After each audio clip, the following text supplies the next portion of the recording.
मग सुयोग, father of Indian navy असं शिवाजी महाराज कसे झाले? खांदेरी का महत्वाचं आहे?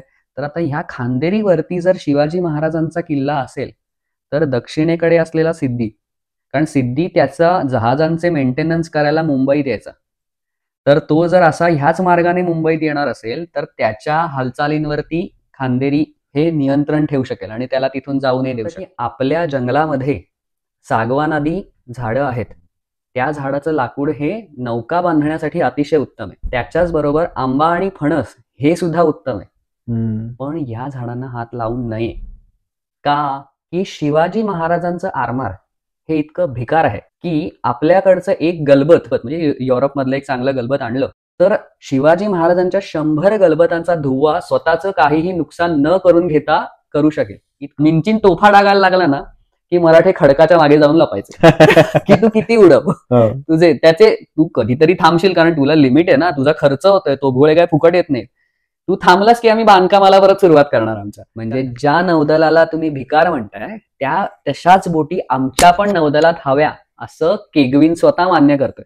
इंग्रजांना दिसलं की मराठ्यांनी पांढरा झेंडा लावलाय, इंग्रज खुश, मराठे शरण आले. की ज्या इंग्रजांनी पुढे भारतावरती 100-120 वर्ष राज्य केलं त्या इंग्रजांना लिटरली शिवाजी महाराजांनी आपल्यासमोर नाक घासायला लावलं. नमस्कार. हिस्ट्री ऑफ द मराठासच्या पुढील भागामध्ये सर्व इतिहास प्रेमींचं खूप खूप स्वागत. आता नुकताच म्हणजे 4 डिसेंबरला नेव्ही डे हा साजरा झाला. नेव्ही डे म्हटलं की आपल्याला शिवाजी महाराजांचं आणि त्यांचं आरमार हे पुढे येतं. आणि आपल्याला माहिती असेल पण शिवाजी महाराजांना फादर ऑफ इंडियन नेव्ही असंही म्हटलं जातं. आपण ह्या विषयावर आज चर्चा करूया. मग सुयोग, फादर ऑफ इंडियन नेव्ही असं शिवाजी महाराज कसे झाले? खूप चांगला प्रश्न आहे. कशी गंमत होते की शिवाजी महाराज हा खूप आपला भावनिक विषय आहे. शिवाजी महाराज म्हटलं की मराठी माणसाचा ऊर भरून येतो आणि त्यांना त्यांचं आरमार खूप चांगलं होतं असं आपल्याला दरवेळी कित्येक इतिहासकार सांगतात. मोठे मोठे इतिहासकार आहेत ते त्यांना त्यांचं आरमार त्या काळात कसं चांगलं होतं वगैरे वगैरेच्या गोष्टी सांगतात, पण आपल्याला त्याचे डिटेल्स माहिती नसतात. आणि मग काही लोकांच्या मनात, म्हणजे विदाऊट एनी डिसरिस्पेक्ट, आपल्याला शिवाजी महाराजांबद्दल फार प्रेम आहे, आदर आहे, त्यांचं कर्तृत्व खूपच मोठं आहे, पण काही जे क्युरियस लोक असतात त्यांना असा प्रश्न पडतो की का फादर ऑफ इंडियन नेव्ही, म्हणजे का असं म्हणावं त्यांना. तर ते सांगण्यासाठी सगळ्यात पहिले मी हे सांगतो की शिवाजी महाराज ह्यांनी ज्यावेळेला त्यांचा आरमार सुरू केला 1656-57 पहिला उल्लेख आहे. सिद्धी जो ज्याला घरात जैसा उंदीर असं म्हटलेलं आहे तसं त्याचं वर्णन आहे. तर कारण जसा उंदीर त्रास देतो तसा सिद्धी सतत येऊन त्रास द्यायचा. तो कोकणातल्या त्यात जंजीर आहे त्याचा बीळ होतं, बरोबर. त्या बिळात राहून तो कोकणात येऊन सतत लूटपाट करणं, जाळपोळ करणं, लोकांना गुलाम म्हणून पकडून विकणं, हे एवढेच त्याचे धंदे होते. सिद्धीशी पहिला महाराजांचा लढा हा 1656च्या दरम्यान वगैरे झालेला आहे. म्हणजे त्याच्याच आजूबाजूला शिवाजी महाराजांनी आरमार बांधायला सुरुवात केली. आता गंमत अशी आहे की शिवाजी महाराजांनी आरमार बांधायच्या आधी युद्ध नौका बांधायच्या, युद्ध म्हणजे आरमार हे काही मर्चंट शिप्स नाहीयेत किंवा व्यापारी नावा नाहीयेत, त्या युद्ध नौका बांधण्याचं जे काही तंत्रज्ञान होतं हे शिवाजी महाराजांच्या पूर्वी शेकडो वर्षांपूर्वी बंद झालेलं होतं भारतामध्ये. अच्छा. आता म्हणजे जसे चौल होते, सातवाहन होते, त्यांच्याकडे वगैरे खूप चांगली म्हणजे आरमार चांगलं होतं असं म्हटलं जातं आणि त्याच्यामुळे काही लोकांचं असं म्हणणं अरे उगाच शिवाजी महाराजांना का तुम्ही फादर ऑफ इंडियन नेव्ही वगैरे म्हणता. तर तसं नाहीये. शिवाजी महाराजांच्या आधी युद्ध नौका बांधण्याचं तंत्र भारतात शेकडो वर्षांपूर्वी नव्हतंच. अच्छा. त्याला सिंधुबंदी हे कारण नव्हतं. सिंधुबंदी म्हणजे काय तर जे हिंदू धर्मानुसार समुद्र ओलांडून जाऊ नये वगैरे वगैरे काय आहे. ओके. हिंदूंनी जिथे जिथे गरज आहे तिथे तिथे या अशा गोष्टी धाब्यावर बसून समुद्र म्हणजे त्या काळातही गुजरातमधनं सुरतमधनं वगैरे शिप्स या बोटी ह्या अरबस्थानात जाऊन व्यापार करायचे. त्यामुळे कमर्शियल शिप्स, व्यापारी शिप्स त्याही वेळेला भारतामध्ये बांधल्या जायच्या. पण युद्ध नौका ह्या शिवाजी महाराजांच्या आधी शेकडो वर्ष बांधणं बंद झालेलं होतं. आता याच काळामध्ये युरोपियन लोकांनी खूप प्रगती केली की ते युरोपमधनं भारतात आले. त्यांनी म्हणजे आता ते दुर्दैवाने असं म्हटलं जातं की वास्को द गामाने भारत शोधला. तर भारत काय हरवला नव्हता, भारत शोधला म्हणजे काय तर त्याने वेगळा मार्ग शोधला, बरोबर. कारण मध्ये अरबस्थानात येता येता त्यांची जी काही त्यांना टॅक्स वगैरे द्यायला लागायचा तो त्यांना नाही द्यायला लागला. त्याने वेगळा मार्ग अख्खा तो आफ्रिका क्रॉस करून वगैरे आला. तर ऑब्व्हियसली त्यासाठी त्यांचं म्हणजे त्यांचं जे आरमार होतं ते तेवढं सबळ होतं आणि सगळ्याच युरोपियन लोकांचं होतं. म्हणजे शिवाजी महाराजांना आरमार बांधण्यासाठी शून्यापासून सुरुवात करायला लागली. बरोबर. जसं स्वराज्य उभं करण्यासाठी शून्य, म्हणजे किती गोष्टींचा महाराजांनी शून्यापासून सुरुवात केला असेल हे आपल्याला ह्याच्यातनं कळतं. कारण बॅकग्राऊंड काहीच नाही ना त्यांना. तर युद्धनौका बांधण्यासाठी किंवा आरमार उभं करण्यासाठी सगळ्यात पहिले मी तुला भूगोलाचं ज्ञान हवं, की तुझ्या आजूबाजूला कुठली बेटं आहेत. समुद्राचं ज्ञान हवं, की समुद्री वारे कसे वाहतात. समुद्रामध्ये आता त्या काळात ते शिडाच्या बोटी असायच्या, बरोबर. म्हणजे त्या शिडाच्या बोटी, म्हणजे एखादं गलबत असेल किंवा एखादं गुराब असेल तर ते सगळं बांधायचं आणि त्याला वारा कशी दिशा असेल त्याच्यानुसार ते घेऊन जायचं. ह्या सगळ्या गोष्टींचा तुझा अभ्यास हवा. आणि मग ह्याच्यानंतर तुझ्याकडे दर्यावादी हवे, की जे म्हणजे सेलर्स हवे, जे ते करू शकतील. बरोबर. हे सगळं शून्यापासून निर्माण करण्याचं काम शिवाजी महाराजांनी शेकडो वर्षांनी केलं. म्हणून त्यांना फादर ऑफ इंडियन नेव्ही असं म्हटलं जातं. असं. अच्छा अच्छा. आता त्याच्यात सुद्धा गंमत कशी आहे, की एखादा महत्वाकांक्षी राजा असतो. आता महत्वाकांक्षी असतानाच आपण शिवाजी महाराजांना काय म्हणतो, की जाणता राजा. तर महत्वाकांक्षी राजा असणं आणि त्याचबरोबर जाणता असणं हे कसं बॅलन्स केलं शिवाजी महाराजांनी, ह्याचं एक उदाहरण फक्त मी आज्ञापत्रातलं देतो. मग आपण पुढच्या गोष्टीकडे वळूया. तर आज्ञापत्र हे जे काही रामचंद्र अमात्यांनी एक पुस्तक लिहिलेलं आहे, ते शिवाजी महाराजांचे नातू म्हणजे राजाराम महाराज, छत्रपती राजाराम महाराज आणि त्यांच्या धर्मपत्नी राजसबाई यांचे पुत्र संभाजी यांना शिवाजी महाराजांची राजनीती कळावी म्हणून आज्ञापत्र नावाचं एक पुस्तक रामचंद्र अमात्यांनी लिहिलं. त्याच्यात जे काही आहे ते सगळं शिवाजी महाराजांची राजनीती आहे. बरोबर. आता एखादा महत्वाकांक्षी राजा असेल आणि त्याला वाटत असेल मला माझं नाविक दल उभं करायचंय, तर तो म्हणेल होड्या बनवा, राज्यात माझ्या प्रदेशात जी झाडं आहेत ती तोडा, हे करा ते करा, असं सगळं असेल, बरोबर. शिवाजी महाराज हे जाणता राजा का होते आणि किती बारीक विचार त्यांनी केलाय. त्यांचं म्हणणं होतं की आपल्या जंगलामध्ये सागवानादी झाडं आहेत, त्या झाडाचं लाकूड हे नौका बांधण्यासाठी अतिशय उत्तम आहे. ओके. त्याच्याच बरोबर आंबा आणि फणस हे सुद्धा उत्तम आहे. पण या झाडांना हात लावू नये. का? तर ही झाडं 2-3 वर्षात होत नाहीत. या झाडांना रयत आपल्या लेकरांप्रमाणे वाढवते.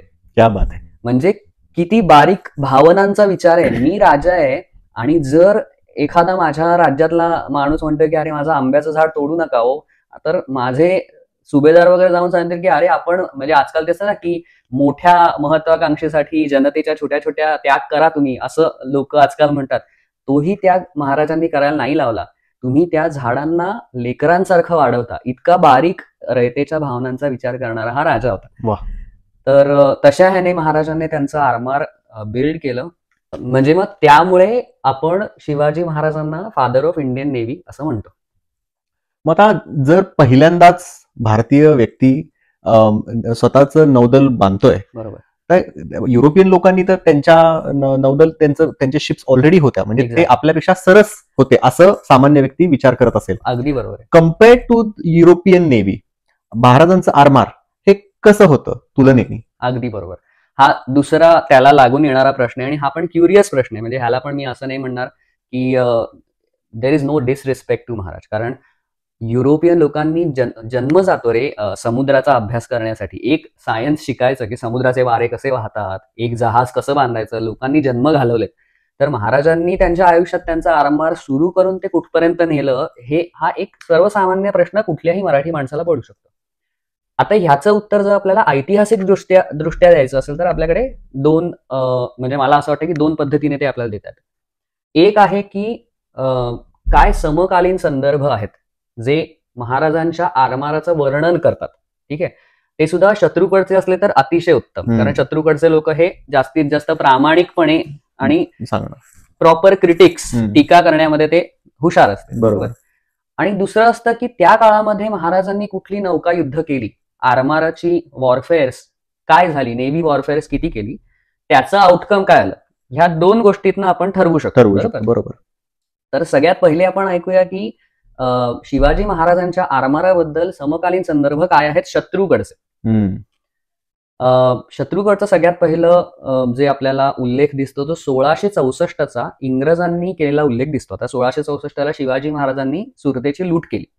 तर ते त्यांच्याकडे रिपोर्टिंग असायचं. हे नुसते कधीच व्यापारी म्हणून आलेले नव्हतेच. राजकीय गोष्टींमध्ये ढवळाढवळ करणं, त्यांच्या माहित्या पुरवणं आणि जास्तीत जास्त देश घेणं हे ह्यांचं उद्दिष्ट होतं इंग्रजांचं. त्यांचं जे रिपोर्टिंग चालू होतं त्याच्यामध्ये का माहिती नाही, पण शिवाजी महाराजांच्या आरमाराचा एक उल्लेख आलाय आणि हा माणूस इतकं चमत्कारिकरित्या लिहितो की शिवाजी महाराजांचं आरमार हे इतकं भिकार आहे की आपल्याकडचं एक गलबत म्हणजे आपल्याकडचं एक चांगलं गलबत म्हणजे युरोपमधलं एक चांगलं गलबत आणलं तर शिवाजी महाराजांच्या 100 गलबतांचा धुव्वा स्वतःचं काहीही नुकसान न करून घेता करू शकेल, इतकं भिकार आहे. त्याने शिवाजी महाराजांच्या त्याने इंग्रजीत पिटीफुल थिंग्स असं त्याचं वर्णन केलेलं आहे.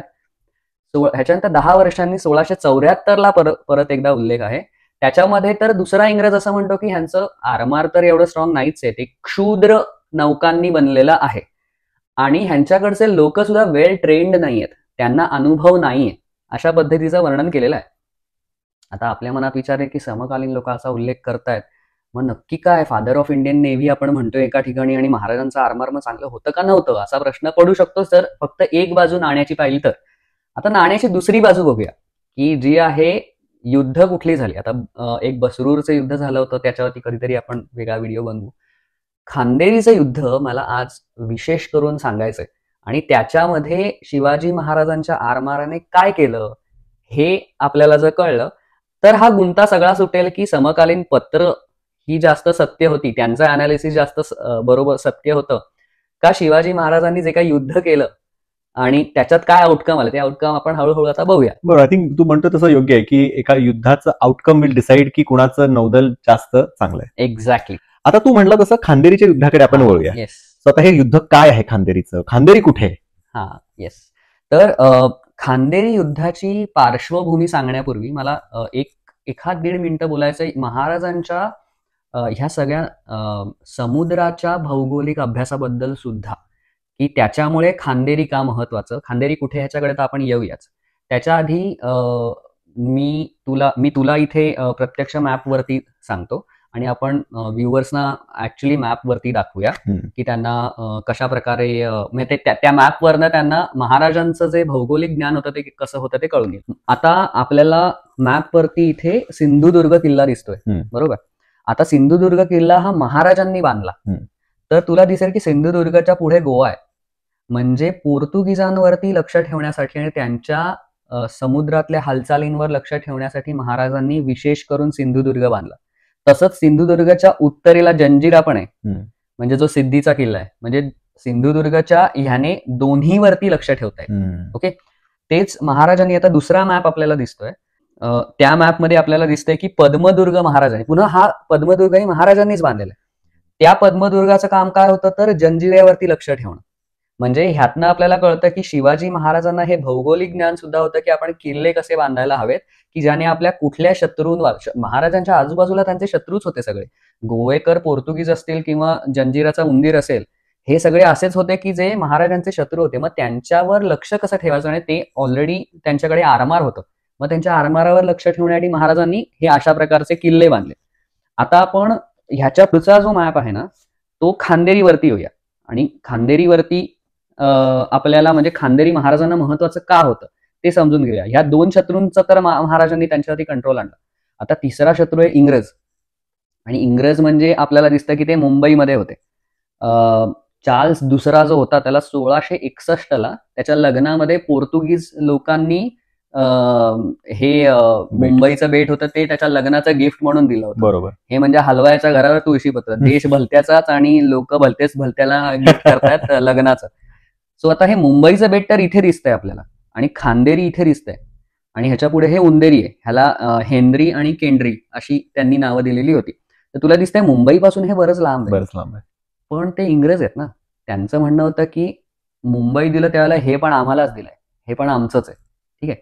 आता ह्याच्या बाजूला तुला ही डॉटेड लाईन जी दिसतीये, हा जो भाग आहे साष्टी लिहिलंय तिथपासून डॉटेड लाईन पर्यंत ती पोर्तुगीजांचा तो देश आहे, तो भाग पोर्तुगीजांचा आहे. या डॉटेड लाईनच्या पलीकडे इकडे शिवाजी महाराजांचं राज्य आहे आणि तिथून दक्षिणेकडे सुद्धा सगळं हे शिवाजी महाराजांचं राज्य आहे. तुला इथे आता ही खाली नागावची खाडी दिसते, ह्याच्यामध्ये शिवाजी महाराजांचा आरमार असायचा. अच्छा. आणि ह्या आरमारापासून तुला दिसते हे खांदेरी किती जवळ आहे, वेअरएज मुंबईपासून खांदेरी लांब आहे. आता जवळ झालं युद्ध आहे. एक्झॅक्टली. आणि खांदेरी का महत्वाचं आहे तर आता ह्या खांदेरीवरती जर शिवाजी महाराजांचा किल्ला असेल तर दक्षिणेकडे असलेला सिद्धी, कारण सिद्धी त्याचा जहाजांचे मेंटेनन्स करायला मुंबईत यायचा, तर तो जर असा ह्याच मार्गाने मुंबईत येणार असेल तर त्याच्या हालचालींवरती खांदेरी हे नियंत्रण ठेवू शकेल आणि त्याला तिथून जाऊ नाही देऊ शकणार. खांदेरी पासून मुंबई जवळ आहे, सो मुंबईकर इंग्रजांची जी काही जहाजं येणार असतील त्यावरती सुद्धा महाराजांना लक्ष ठेवता येईल. म्हणजे एक तर जर इंग्रजांना त्यांचं काहीही दळणवळण म्हणजे वाहतूक करायची असेल समुद्री, तर एक तर शिवाजी महाराजांना टॅक्स द्यावा लागेल, किंवा शिवाजी महाराजांकडनं ती जहाजं कधीही लुटली जातील त्या लुटली ह्याच्यासाठी कोणी चुकीचा अर्थ काढू नये. लूट हे त्या काळातलं उत्पन्नाचं साधन होतं. तर शिवाजी महाराजांकडनं एक तर त्यांची जहाजं लुटली जाऊ शकतील किंवा त्यांना रेग्युलर टॅक्स द्यावा लागेल, किंवा तिसरा मार्ग की सतत शिवाजी महाराजांशी लढण्यासाठी नाविक खर्च करावा लागेल. तर थोडक्यात खांदेरीवरती किल्ला बांधायचा का हे आपल्याला आता साधारण कळलं असेल या भौगोलिक परिस्थितीवरनं. सो खांदेरीला किल्ला होता का नंतर बांधला? हा, खांदेरी हे पूर्ण निर्जन बेट होतं. ओके. आता खांदेरीवर शिवाजी महाराजांनी किल्ला बांधायला सुरुवात केला ना, त्याची वेळ पण इतकी चांगली निवडली. 1672 महाराजांनी एक प्रयत्न केला होता, पण तो काही कारणाने फसला. पण तुला माहितीये महाराज हे काय असे 1-2 प्रयत्नांनी फसले विसले म्हणून रडत बसणाऱ्यातले नव्हते. बरोबर. 1679 त्यांनी पुढचा प्रयत्न चालू केला. त्यासाठी कुठली वेळ निवडली असेल महाराजांनी ऑगस्ट महिना निवडला. आपल्या व्ह्युअर्स पैकी जे कोणी मुंबईत राहत असतील त्यांना ऑगस्ट महिना म्हटला की कळेल की मरणाचा पाऊस असतो. म्हणजे माझी आई लहानपणी मला विचारायची की सुयोग पाऊस कसा पडतोय, आणि मी त्याला म्हणायचो बदा बदा, म्हणजे लिटरली बदा बदा पाऊस पडतो मुंबईमध्ये ऑगस्ट महिन्यात. जुलै ऑगस्ट खूप भयंकर असतात. सो महाराजांनी ते का निवडलं तर त्या महिन्यात खूप पाऊस, त्याच्यामुळे इंग्रजांचा आरमार त्याच्या आजूबाजूला भटकायचा नाही. म्हणजे एक शत्रू आपला तिथे फिरकत नाहीये, त्याच वेळेला आपण तिकडे जाऊन आपलं काम सुरू करायचं. निसर्ग आपल्याला वाचवतोय. एक्झॅक्टली. आणि तेवढं त्यांना पण येता येणार नाही हे माहित होतं महाराजांना. दुसरं कारण, सिद्धी हा दुसरा शत्रू आणि सिद्धीचा जंजिरा जवळ. पण सिद्धी ह्या काळात मान्सूनच्या काळामध्ये, पावसाळ्याच्या काळामध्ये सिद्धी त्याचा आरमार मेंटेनन्ससाठी वगैरे घेऊन जायचा. तो दरवर्षी मुंबईला जायचा. यावर्षी तो सुरतला गेला होता. म्हणजे महाराजांचं गुप्तहेर खातं पुन्हा एकदा कसं उपयोगी पडतं. लाभ आहे, हा, आपल्याला त्रास देणार नाही. एक्झॅक्टली. हीच ती वेळ. सो ह्या 2 कारणांसाठी महाराजांनी मुद्दाम निवडलं. आता ह्याच्या पुढे ना एक 50-60 पत्र आहेत इंग्रजांची पत्र लिहिण्याची पद्धतही खूप चांगली आहे. म्हणजे आपल्याला असं दिसतं की फारच उद्धटपणे त्यांनी शिवाजी महाराजांच्या आरमाराला भिकार म्हटलंय. पण तेवढंच आपण आता पुढची पत्र जी मी सांगत जाईन ना, एक गोष्ट नक्की कळून येते की इंग्रज त्यांची पत्र खूप प्रामाणिकपणे ऑनेस्टली लिहायचे. त्यांना जे वाटतंय त्या क्षणाला ते लिहायचे. सो जसं जेवढ्या त्यांनी तुच्छतेने महाराजांच्या आरमाराला भिकार म्हटलंय, तसं जशी जशी परिस्थिती पुढे जाईल तसं तसं तुला कळेल की ते काय म्हणतात शिवाजी महाराजांच्या आरमाराबद्दल. तर आता पहिला उल्लेख साधारण एंड ऑफ ऑगस्ट येतो, ज्यावेळेला हे असेच फेरफटका मारायला निघाले आणि त्यावेळेला त्यांना कळलं की शिवाजी महाराजांची माणसं पोहोचलेत आणि त्यांनी तिथे किल्ल्याचा बेस बांधायला सुद्धा सुरुवात केली. सो साधारण 6 सप्टेंबरचं एक पत्र आहे, त्याच्यामध्ये कॅप्टन मिंचिन म्हणून होता, त्याने तिथे जाऊन शिवाजी महाराजांच्या माणसांची बोलणी वगैरे केली. मायनाईक भंडारी म्हणून शिवाजी महाराजांचा एक सुभेदार होता, जो आरमाराचाच सुभेदार होता. म्हणजे आपल्याला दौलत खान, दर्या सारंग आणि मायनाईक भंडारी हे 3 जण दिसतात की जे महाराजांच्या आरमाराची कामं करायचे. तर दौलत खान मी मगाशी मॅप वरती दाखवलं तिथे नागावला होता, आणि मायनाईक भंडारी हा खांदेरीवर प्रत्यक्ष उतरलेला होता. म्हणजे हे प्लॅनिंगही त्यांचं व्यवस्थित होतं की एक माणूस ऑफशोअर सपोर्ट करेल, एक माणूस ऑनसाईट जाईल. आयटीच्या भाषेत बोलायचं तर ऑनसाईट मायनाईक भंडारी होता, आणि माय नाईक त्याचा काही ठिकाणी माय नायक असा उल्लेख आहे. सो एनिवे, तर तो तिथे होता. त्याला ह्या मिंचिनने जाऊन सांगितलं की हे बघा, हे आमच्या मालकीचं बेट आहे, तर तू आत्ताच्या आत्ता इथून निघून जा. आता त्याने ना पत्रात जो उल्लेख केलाय ना, तो उल्लेख ऐकलास तर तुला कळेल की महाराजांच्या माणसांचं ऍटिट्यूड काय लेवलचं होतं. त्याने लिहिलंय, माय नाईक भंडारीने अतिशय संथपणे रिप्लाय केला. म्हणजे ऍज गुड ऍज की अरे तुला इथून जा असं मी सांगतोय, आणि माय नाईक भंडारीचा संथपणे रिप्लाय होता, शिवाजी महाराज मला सांगतील, आज्ञा देतील, त्याच वेळेला मी इथून जाईन. हा माणूस नक्की पुण्याचा असेल. अरे म्हणजे काय हे काय ऍटिट्यूड असेल की अरे तू काय, तुझा बाप मला म्हणाला ना तरी मी काय इथून सोडून जाणार नाहीये, माझा बाप इथे बसलाय, तो सांगेल त्याच वेळेला मी इथून जाईन.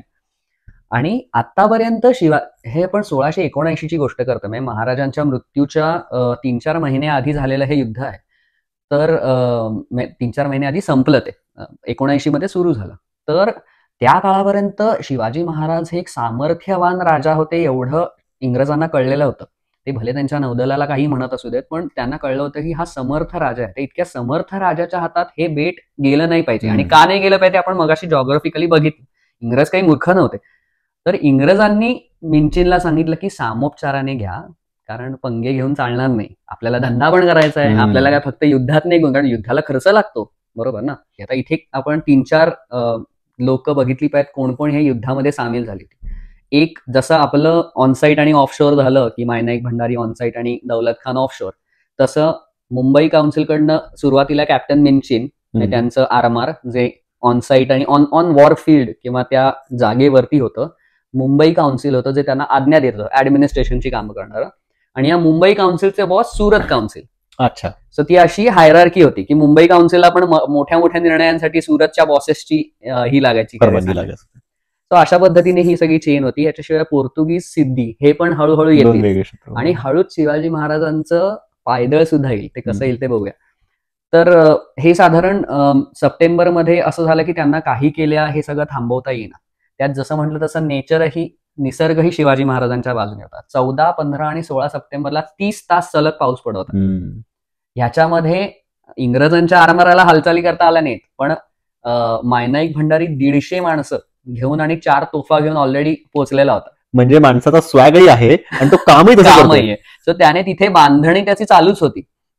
आता कॅप्टन मिंचिनने काय करावं की त्याने त्याच्या हाताखाली एक सार्जंट थॉर्प म्हणून होता, त्याला सांगितलं की तू जवळ थांब आणि त्यांना थोडा थोडा चेक देत राहा, शह देत राहा त्यांना की अरे बांधू नका असं तसं सामोपचाराने घ्यायचं.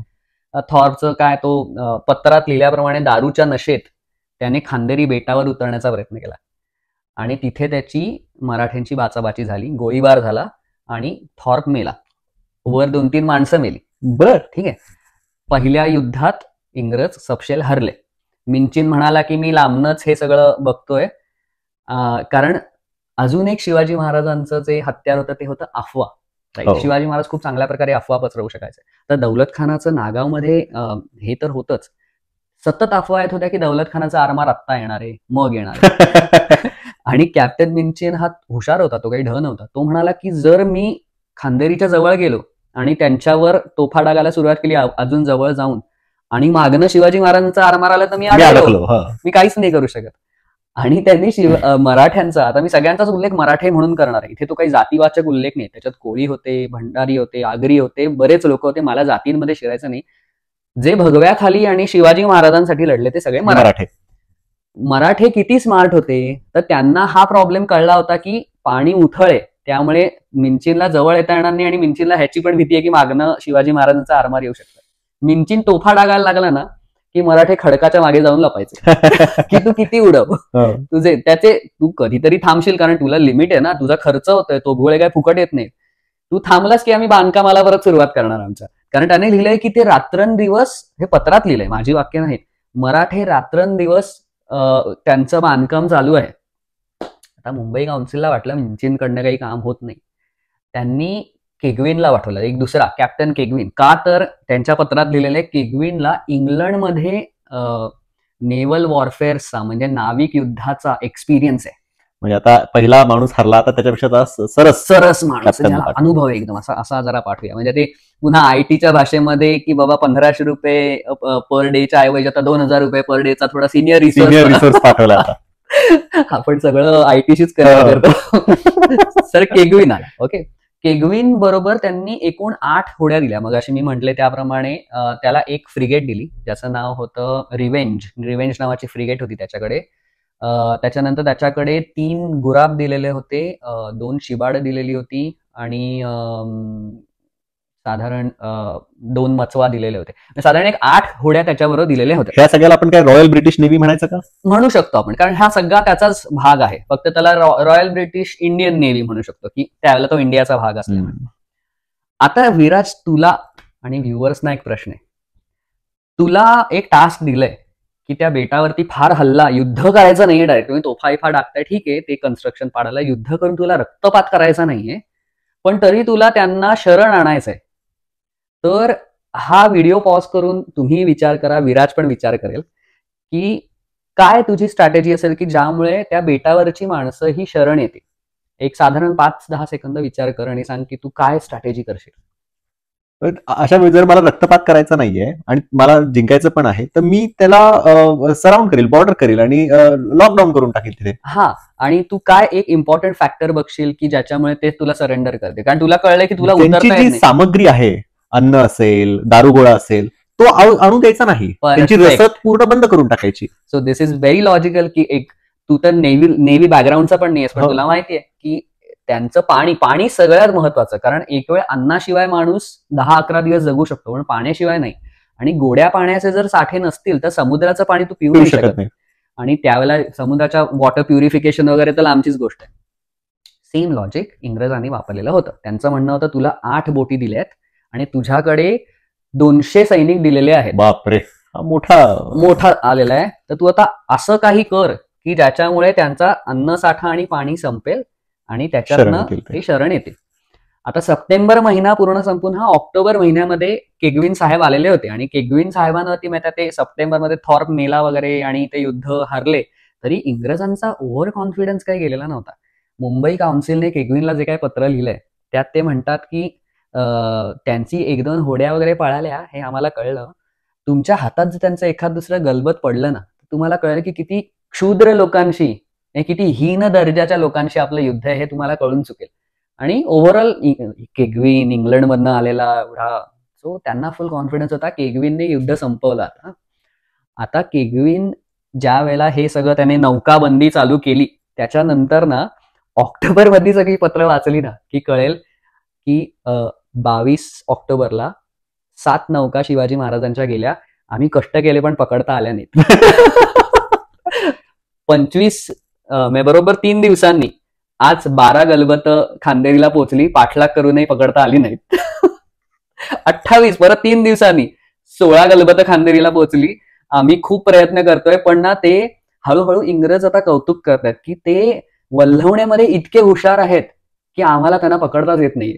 पण हे कसं, म्हणजे तुम्ही ब्रिटिश रॉयल नेव्ही आहात, हे आता जस्ट स्टार्ट झालेलं स्वराज्याची नेव्ही आहे, हे कसं पॉसिबल आहे? आता ह्याच्यात गंमत अशी आहे की त्यांच्याकडे मोठ्या मोठ्या फ्रिगेट जी आहे तिला सुद्धा तुला फायर करायचं असेल तर एका डिस्टन्सवरती यायला लागतं. ठीक आहे, आणि हे काही ना आपल्याला ते दिसतात तसे गोळे नसतात. हे तोफ गोळे तसे असतात की जे पडले तुझ्या बोटीवरती तर तुझी बोट तुटेल आणि ते फोर्सने येतात म्हणते, काही फुटणारे वगैरे असे नसतात.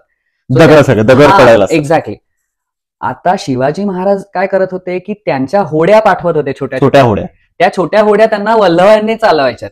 फ्रिगेटला वाऱ्याचा सपोर्ट हवा, वारा संपला की फ्रिगेट थांबलं. फ्रिगेटला पाठलाग करण्याचं लिमिट आहे.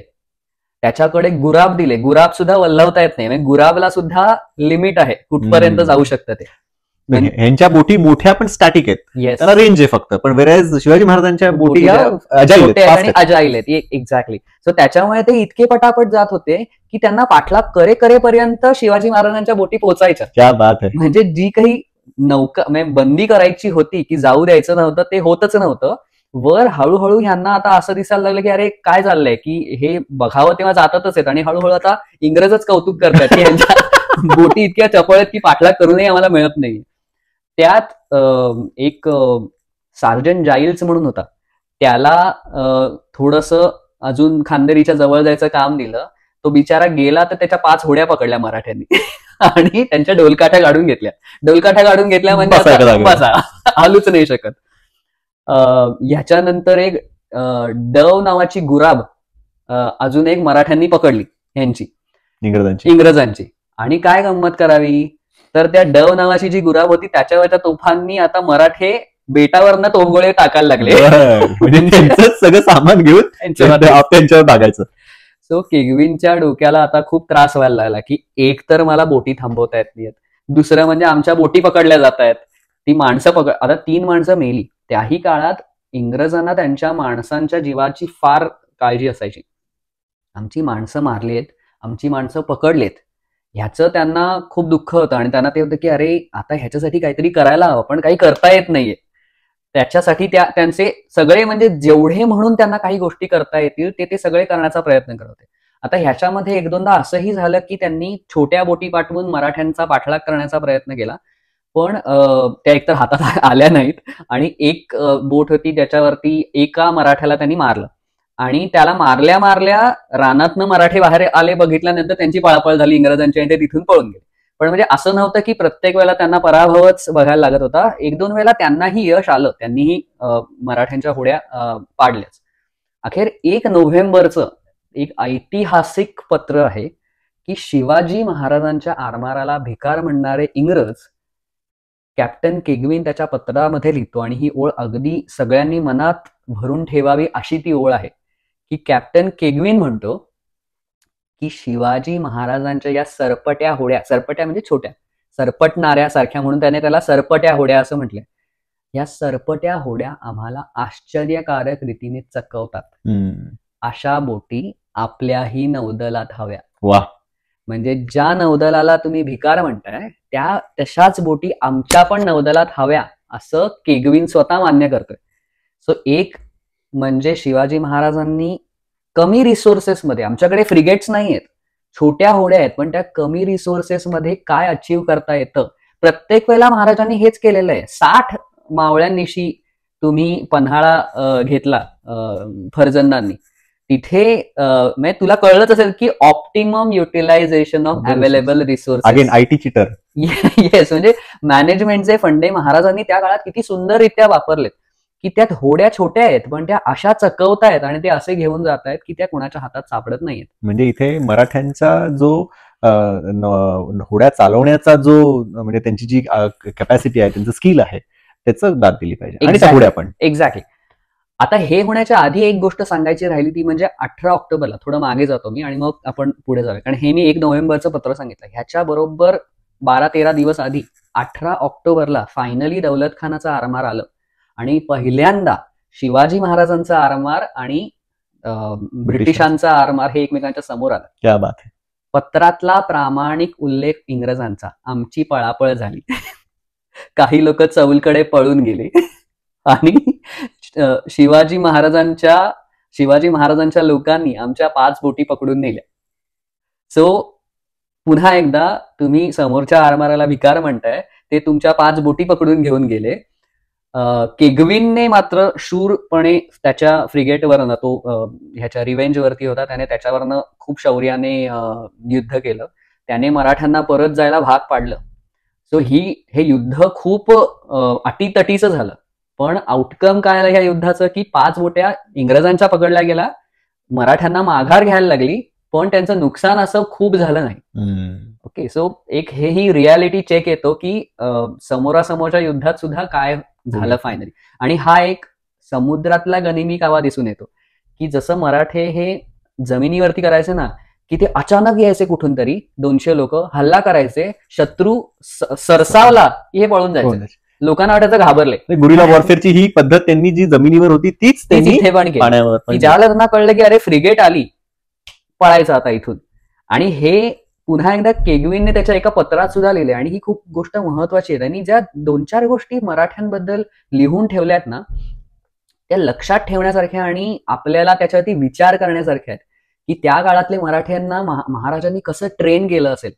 केगविन म्हणतो की एखाद्या संकटाला मराठे परत परत तोंड देत बसत नाहीत, ते नवीन मार्ग शोधतात. की हे ट्रेनिंग ज्याला लीडर कडनं मिळतं त्यावेळेला तुम्हाला एक लीडर लागतो जो तुम्हाला हे सगळं करून द्यायला तयार करेल. सो अशा पद्धतीने नोव्हेंबर महिना उजाडला आणि मग आपल्या उंदीराची एंट्री झाली. सिद्धी आला परत. त्याला पण कळलं की अरे खांदेरी जर आलं तो, पण हे कोणी ढ नव्हते. म्हणजे आपल्याला कधीच असं नाही म्हणता येणार की औरंगजेब बावळटच होता, अफजल खान ढ होता म्हणून पकडला गेला, शाहिस्ते खान काय दारू पीत बसला होता त्याची बोटं छाटली गेली, सिद्धी काय, हे असं आपल्याला कधीच म्हणता येणार नाही. हे मुरब्बी राजकारणी होते. सिद्धीचं सुद्धा आरमार काही थर्ड क्लास नव्हतं, तो हुशार होता. त्याला माहिती होतं की जर खांदेरीवरती शिवाजी महाराज एकदा बसले की आपलं कठीण आहे. त्यामुळे त्यानेही, आणि ज्या वेळेला हे कळतं ना की ते शत्रू किती हुशार होते आणि त्याच्या 10 पावलं महाराज कसे पुढे होते, त्यावेळेला महाराजांचं मोठेपण कळून येतं. तर सिद्धी आला परत आणि 16 नोव्हेंबरला त्याने खांदेरीच्या भोवती एक चक्कर मारली दुपारी 3 वाजता. इंग्रजांनी वेळ सगळ्या इंग्रजी काय म्हणतात त्याला वक्तशीरपणा, त्यांनी वेळ पण लिहून ठेवले. दुपारी 3 वाजता सिद्धीने एका बोटीतनं खांदेरीला एक चक्कर मारली आणि पाहिलं काय चाललंय त्यांचं. सिद्धीने आता इंग्रजांना, आता आपल्याला असं वाटेल की सिद्धी आणि इंग्रज एकत्र होतील आणि मराठ्यांच्या विरुद्ध लढतील. आता इथे असा त्रिशंकू झालाय. सिद्धीला हवा होता इंग्रजांचा सपोर्ट, कारण त्याला शिवाजी महाराज तिथे नको होते. शिवाजी महाराजांना हवी होती खांदेरी, कारण त्यांना इंग्रज आणि सिद्धी दोघांवर लक्ष ठेवायचंय. इंग्रजांना सिद्धी पण नको होते, शिवाजी महाराज पण नको होते. म्हणजे तुला कळतंय की ही कशी त्रिशंकू, की there are no friends but only enemies. पण त्यांना एकमेकांच्या बरोबर पण काम करायचं नाही, पण करायचं पण आहे की आता काय करायचं. त्यातही इंग्रजांचा प्रेफरन्स होता की खांदेरी एक वेळ शिवाजी महाराजांना मिळेल तर ठीक आहे, युद्ध करता करता जर सिद्धीत जाऊन बसला तर अजून अवघड होईल, कारण सिद्धीचा आरमार जास्त सुपिरियर किंवा सिद्धीची वृत्ती खराब होती. त्याचा आरमार शिवाजी महाराजांहून किंवा इंग्रजांहून चांगला होता की नाही हे आपल्याला नाही म्हणता येणार, कारण त्याचे काही ऐतिहासिक संदर्भ एवढे नाही. सिद्धीला कोणीही राजा सुभेदार असं कधीच म्हटलेलं नाही. तो ज्याच्याकडे मॅक्सिमम शक्ती त्याच्या हाताखाली काम करायचा. म्हणजे सुरुवात त्याने निजामशहाच्या हाताखाली केली, निजामशाही संपल्यानंतर तो थोडे दिवस आदिलशहाच्या हाताखाली होता आणि मग मुघलांच्या, कारण त्याला कळलं औरंगजेब आता एकदम ताकदवान बादशाह आहे, सो त्याने मुघलांच्या हाताखालची सुभेदारी पत्करली, पण तो कुणालाच जुमानायचा नाही. तो खऱ्या अर्थाने दरोडेखोर होता. त्याचा मेन उद्देश हा होता की घुसायचं, जाळपोळ करायची, बायकांना उचलून न्यायचं, पुरुषांना उचलून न्यायचं, लहान मुलांना उचलून न्यायचं आणि गुलाम म्हणून विकायचं. जेवढं लुटता येईल ते लुटायचं. आणि कदाचित आता लोकांना वाटेल की मी बायस्ड बोलतोय, की मी म्हणतोय की त्या काळात लूट हेच एक उत्पन्नाचं महत्वाचं साधन होतं, त्यामुळे तुम्ही शिवाजी महाराजांच्या लुटीकडे चुकीच्या दृष्टीने पाहू नका. पण शिवाजी महाराजांची लूट आणि ही लूट ह्याच्यात जमीन आसमानाचा फरक आहे. एथिक्समध्ये फरक आहे भयंकर. एक्झॅक्टली. एकाही युद्धामध्ये शिवाजी महाराजांनी बायका पुरुषांना कैद करून गुलाम म्हणून विकलेलं नाही. एकाही ठिकाणी उल्लेख नाही, ऐतिहासिक संदर्भ अजिबात नाही. शिवाजी महाराजांनी जी काही सुरतेमध्ये केली असेल ती जाळपोळ केली, अदरवाईज मराठ्यांनी उगाच सामान्य माणसांच्या घरांना जाऊन कधी आगी लावल्या नाहीत. आणि ह्याचे कित्येक उल्लेख आहेत की शिवाजी महाराजांनी हे कसं केलं नाही. तर त्याच्यामुळे सिद्धी हा दरोडेखोर होता आणि तो मुळातच नको. अशा लोकांवर आणि जनतेला ह्या लोकांचा त्रास होतो आणि त्यांच्यावर आपली एक झडप पाहिजे म्हणून महाराजांनी आरमार सुरू केलं. अगदी, हे सुद्धा 100% कारण होतं. महाराजांची फार इच्छा होती की त्यांना जंजिरा हवा होता आणि त्यांनी 2दा-3दा प्रयत्नही केले, पण ते दोन्ही तिन्ही वेळेला दुर्दैवाने फसले. पुढे संभाजी महाराजांनी जंजिरा घ्यायचा प्रयत्न केला, तोही फसला. आय थिंक मराठ्यांच्या पूर्ण कारकिर्दीमध्ये जंजिरा कुणालाच घेता आला नाही, दुर्दैवाने. 1818ला मराठा साम्राज्य खालसा झाल्यानंतर सुद्धा जंजिरा हा फायनली इंग्रजांनी घेतला. पण आपल्याला म्हणजे मराठ्यांना जमलं नाही, दुर्दैव आहे आपलं. So coming back to Khanderi, की आता सिद्धीची एंट्री झाली तर इंग्रजांना लगेच मुंबई काउन्सिलची पत्र यायला लागली की अरे ह्याला तुम्ही काही करून घेऊ देऊ नका, त्याच्याबरोबरच राहा. जर मराठे त्यांचं अजून त्यांना आशा होती रे की त्यांचं युद्ध सामग्री संपेल आणि ते तह करण्याची भाषा करतील, तर तुम्ही तयार राहा. त्यांनी तह करायचं म्हटलं की तुम्ही सिद्धीला जाऊ देऊ नका, तुम्ही जा आधी, कारण ते तुमच्याशी तह करतील. कारण त्यांना इंग्रजांनाही माहिती होतं की मराठे हे इंग्रजांशी एक वेळ तह करतील पण सिद्धीशी करणार नाही, त्यामुळे तुम्ही तयारीत राहा असं त्यांनी सांगितलेलं होतं. आणि ह्याच्याबरोबर हे सगळं युद्ध चालू असताना आणि हे जे 18 ऑक्टोबरचं वगैरे युद्ध झाल्यानंतर शिवाजी महाराजांनी अजून डोकं चालवलं. शिवाजी महाराजांनी आपलं 4000चं सैन्य हे मुंबईवरच हल्ला करायला पाठवलं. पण आता आपण मगाशी मॅपमध्ये बघितलं की भले ते पनवेल पासून वगैरे शिवाजी महाराजांचं सगळं राज्य असलं तरी जर मुंबईत लँडने जमिनीच्या मार्गाने शिरायचं असेल तर पोर्तुगीजांच्या साष्टी नावाच्या प्रदेशातून जायला लागणार होतं. हे मॅपवर आता पण आपल्याला दिसतंय. ह्या मार्गाने जायला लागणार होतं. पोर्तुगीजांनी शिवाजी महाराजांना अलाउ केलं नाही, कारण त्यांचं होतं साला इसमें ना अपना लेना ना देना, आपल्या राज्यातनं जाता जाता आपल्या राज्यच घेऊन गेले तर काय करा. आणि प्लस पोर्तुगीजांचाही स्वार्थ होता की खांदेरीवर शिवाजी महाराज नाही बसतील तर बरं, तर इनडायरेक्टली दुश्मन का दुश्मन मेरा दोस्त. तर इंग्रजांना भले ते एकमेकांशी काही युद्धबिद्ध करत असले बाकीच्या कारणांवरनं, तरी इंग्रजांचं अस्तित्व संपू नये हा त्यांचाही उद्देश होता. महाराजांनी ठरवलं तुम्ही आम्हाला नाही देत तर नाही देत, मी बंदरातनं डायरेक्ट मुंबईवर जाईन. पण ते 4000 सैनिक महाराजांनी तयार ठेवले. आता इंग्रजांचं डोकं भणभणायला लागलं की समुद्रावरती परिस्थिती सांभाळायची का जमिनीवरची.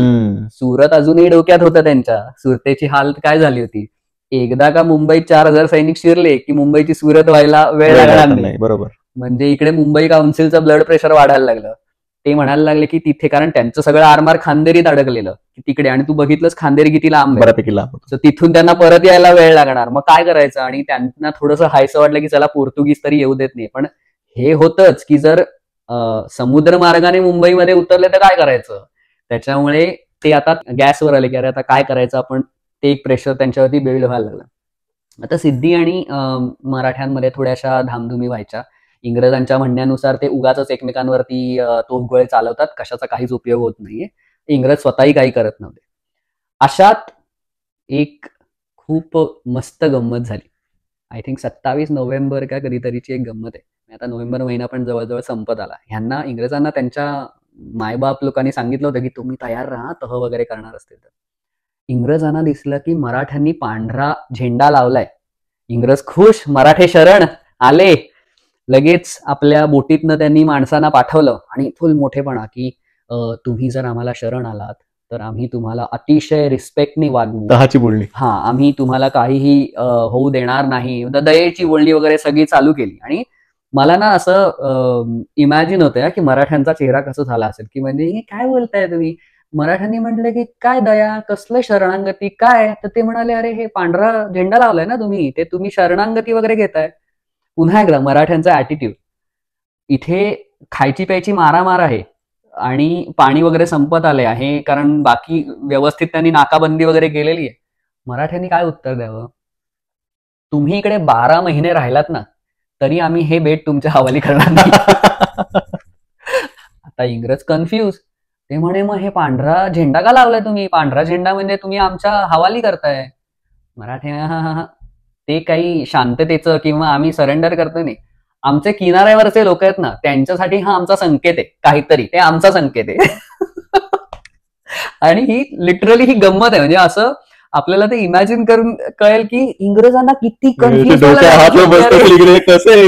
काय चाललंय हे. म्हणजे लिटरली आपण काय समजतोय आणि ह्यांचं काय चाललंय. असं पुढे मग परत त्यांची नाकेबंदी वगैरे तशीच चालू राहिली. आणि ह्या गमतीनंतर 3 डिसेंबरची अजून एक गंमत सांगतो मी, आणि मग आपण माझ्या मते थोडं शेवटाकडे येऊया. 3 डिसेंबरला कॅप्टन केगविन सिद्धीला भेटायला गेला होता आणि त्यावेळेला सिद्धीने सांगितलं पुन्हा एकदा मराठे किती स्मार्ट आहेत. अर्थातच त्याने कौतुकाने सांगितलं नाही, पण केगविनने ते त्याच्या पत्रात लिहिलंय की म्हणजे त्यांनी तर नॉर्मल लिहिलंय, पण आपल्याला कळतं की मराठे किती स्मार्ट होते. आपल्याला माहितीये की मराठी थापा मारण्यामध्ये फार हुशार होते आणि कॉन्फिडेंटली थापा मारण्यामध्ये प्रचंड हुशार आजही आहे. सो गंमत अशी झाली की नाकाबंदी वगैरे केलेली होती आणि सिद्धीची माणसं पण नाकाबंदी करत होती. त्यांना आता वाटलं की आपण एकत्र आलो की मराठ्यांचं सगळं आपण बंद करू. सिद्धीच्या लोकांनी मराठ्यांची एक होडी पकडली. अच्छा. मराठ्यांनी काय करावं. मराठ्यांनी कॉन्फिडेंटली सांगितलं की आम्ही इंग्रजांसाठी काम करतो आणि इंग्रजांच्या कॅप्टनचं नाव अचूक सांगितलं की आम्ही या कॅप्टनसाठी काम करतो आणि सिद्धीच्या माणसाने सोडून दिलं.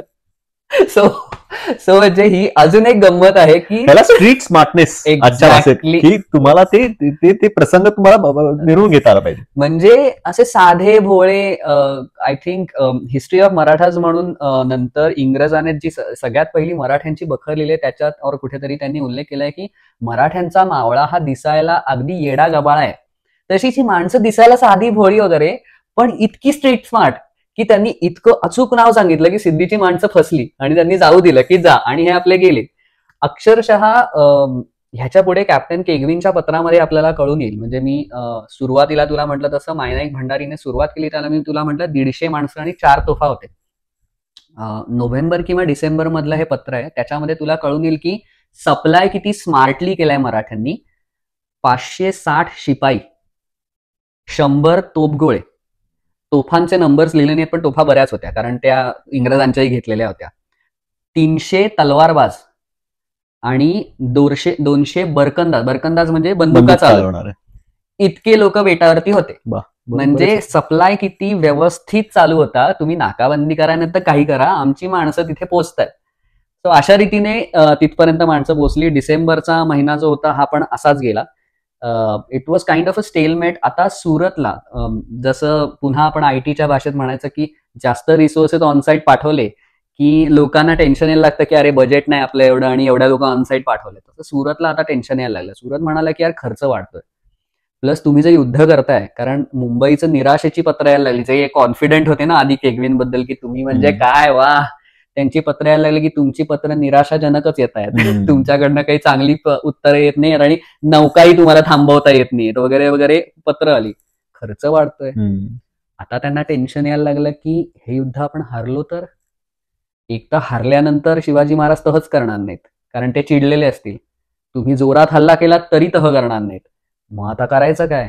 खर्च वाढतोय, युद्ध हारायचं टेन्शन आहे आणि खांदेरी बेट आता हळूहळू त्यांनी मान्य करायला सुरुवात केली की खांदेरी हे शिवाजी महाराजांच्या ताब्यातच राहणार असं दिसतंय.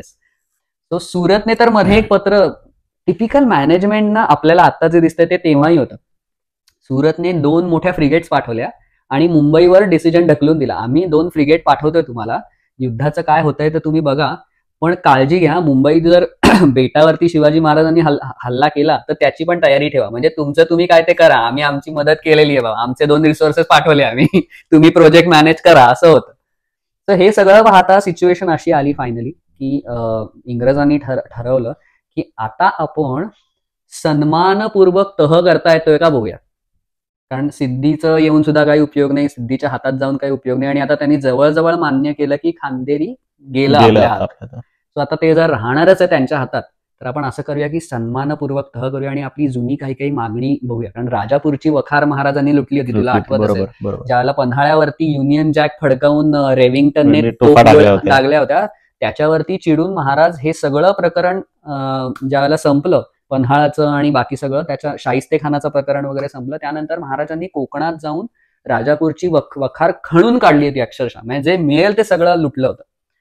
तर इंग्रजांना बिचाऱ्यांना वाटत होतं की त्याचे पैसे कधीतरी आपल्याला भरपाई म्हणून मिळेल. शिवाजी महाराजांनी कधीच भरपाई कोणाची दिलेली नाही, पण त्यांना वाटत होतं.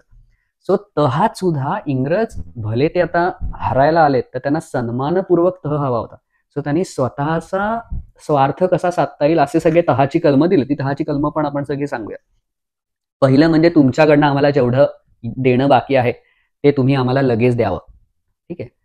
दुसरं त्यांनी जे काही म्हटलं होतं ते म्हणजे आम्हाला तुमच्या एरियामध्ये व्यापार करता यावा, ठीक आहे.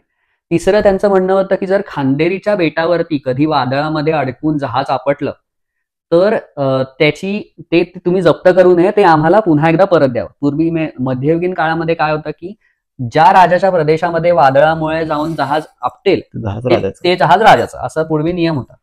तर त्यांचं म्हणणं होतं की ते तुम्ही आम्हाला द्यावं. तुमच्या लोकांनी विनाकारण आमची डव नावाची गुराब, विनाकारण आम्ही भोळे साधे सज्जन फिरायला निघालो होतो आणि आम्ही काही तो भोळे वगैरे डागत नव्हतो, तुमच्या लोकांनी विनाकारण आमच्या गुराबा ज्या नेल्या आहेत त्या आम्हाला परत कराव्या आणि आमच्या कैद्यांना पण सोडवून द्यावं, इतके साधे भोळे आम्ही लोक. आणि या युद्धाचा युद्ध खर्च तुम्ही आम्हाला द्यावा. निर्लज्जपणे मागणी करावी म्हणजे, आणि गिरा तुम्ही टांग उपरचे म्हणतात ना, शेमलेसनेसची म्हणजे एक्झॅक्टली. सो हे त्यांनी केलं. पण शिवाजी महाराजांकडचे लोक काही मूर्ख नव्हते. शिवाजी महाराजांकडनं अनाजी पंत, जे पुढे ज्यांना संभाजी महाराजांनी हत्तीच्या पायी दिलं, ते अनाजी पंतांनी हे सगळं निगोसिएशन केलंय. त्यांनी काय केलं माहितीये, ज्या ज्या गोष्टींमध्ये आपल्याला इमिडिएट काही नुकसान होणार नाहीये त्या सगळ्या गोष्टी मान्य केल्या. म्हणजे काय, एक, जेवढं तुमचं देणं आहे ते आम्ही तुम्हाला देऊ, ठीक आहे. देऊ म्हटल्यानंतर लगेच द्यायचं थोडी आहे, आपल्या खिशातनं बाबा हे घे माझं वॉलेट असं नाहीये, देऊ, ते कलम मान्य केलं. दुसरं त्यांनी मान्य केलं की तुम्हाला इकडनं यायला जायला खांदेरी बेट कधीच अटकाव करणार नाही.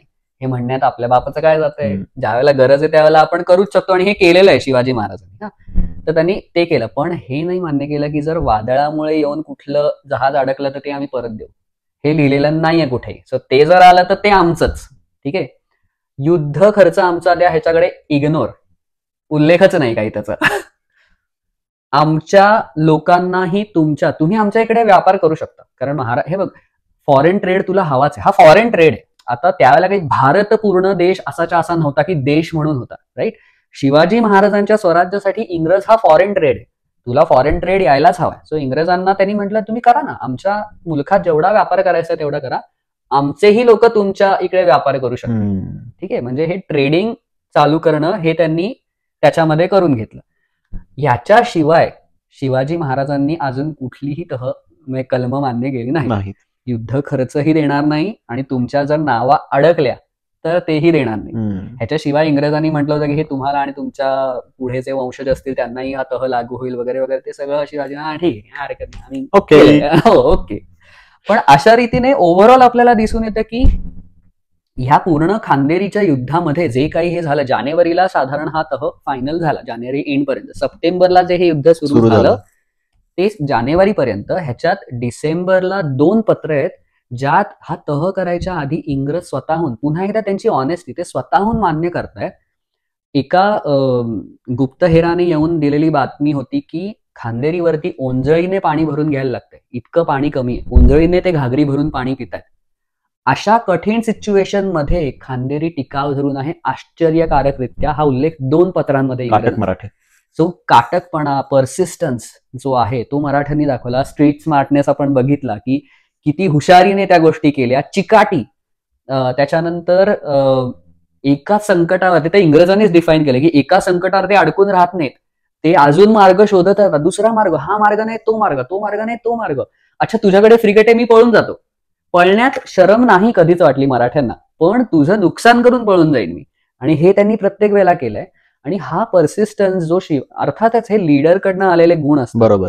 लँडवरती, जमिनीवरती प्रेशर टाकणं आणि हे सगळे जे डावपेच शिवाजी महाराजांनी केले, ह्यामुळे जगामध्ये त्यांची नेव्ही प्रगत होती यात काही वादच नाहीये. म्हणजे त्या काळात समजा त्यांनी त्यांची कुठली तरी युरोपातली मोठं जहाज आणलं असतं तर कदाचित खांदेरीमध्ये खूप गोष्ट वेगळी झाली असती. पण एवढा खर्च कोण करेल हेही आहे ना. आणि हे महाराजांना माहिती होतं की एवढा खर्च करण्यासाठी एका खांदेरीसाठी कोणी युरोपातनं जहाज नाही मागवणार की एवढं मोठं जहाज आणून हे करा. सो हा सगळा पुढचा विचार करणं, प्लॅनिंग करणं, ते प्लॅनिंग समुद्रावरती करणं, जमिनीवरती करणं, हे सगळं जे शिवाजी महाराजांनी केलं आणि त्यांच्याच बरोबर त्यांच्या हाताखालच्या मराठ्यांनी केलं, त्या नौसैनिकांनी केलं. त्यांनी ह्या 3-4 महिन्याच्या युद्धामध्ये इंग्रजांना दाखवून दिलं की तेच फक्त ह्या जहाजावरचे बादशाह नाहीयेत, तेच फक्त या जहाजावरचे राजे नाहीयेत. आत्ता नुकतंच सुरू झालेलं नौदल सुद्धा तुम्हाला त्यांच्या तलवारींचं पाणी पाजू शकतं. कमाल. ही एका शिवप्रेमीसाठी, मराठी इतिहासातला अभ्यास करणाऱ्या लोकांसाठी अभिमानाची गोष्ट आहे ही, की आज शिवाजी महाराजांना the father of Indian navy का म्हटले जाते, कसे ते झाले, तू एवढं सविस्तरपणे आम्हाला सगळं. आणि आज इंडियन नेव्हीच्या फ्लॅग वरती शिवाजी महाराजांची राजमुद्रा आहे. त्याचा सार्थ अभिमान का असावा, तर त्या काळातल्या एवढ्या मोठ्या नौदलाला त्यांनी पाणी पाजलं.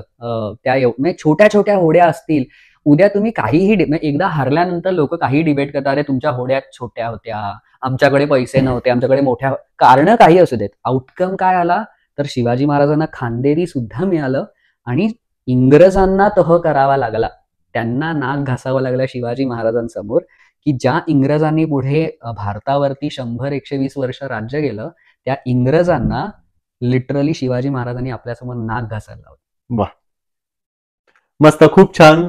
अशा सुंदर सुंदर गोष्टी आपण पुन्हा एकदा परत ऐकूया. आणि मराठ्यांचं नौदल हा विषय असा फार जास्त चर्चेतला नाही.